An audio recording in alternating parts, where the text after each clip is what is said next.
pakiusap, huminahon ka lang. Loko ka.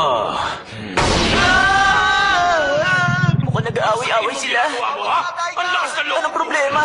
Sino kasama? Uy, tama na yan, Tiger! Hindi naman niya sinasadya! Uy, awat na!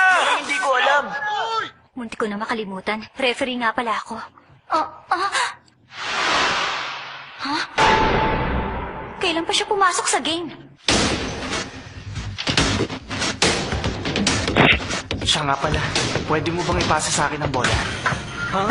Kaya niyan, may 3 minutes pa. Ano naman ang gagawin niya kapag nasa kanya ang bola?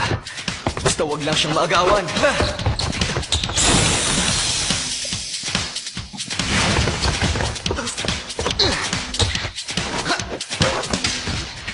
Ha? Pumasok? Ha? Paano kaya nakawala ang pasang yun? Bakit hindi ako mapakali? Teka, meron nga bang kakaibang nangyayari?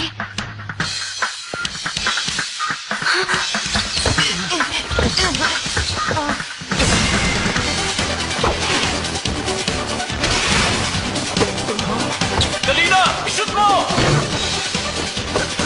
Ano? Ano? Pinasa nilang bola at na-shoot nang hindi natin napapansin. Ano na ba talaga ang nangyayari?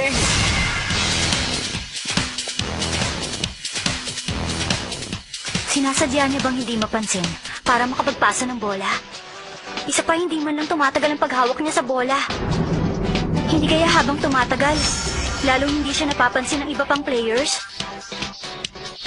Misdirection. Isang teknik gamit ang bilis ng kamay. Gamit yun, inilalayo niya ang atensyon ng kalaban mula sa kanya. Isa pa, para mas accurate, hindi niya ginagamit ang sarili niya para hindi mapansin. Pero nililigaw niya ang atensyon ng kalaban sa kung saan. Siya ang invisible regular player ng Teiko na kilalang magaling sa pagpasa ng bola. Akala ko usap-usapan lang yun, pero totoo pala siya.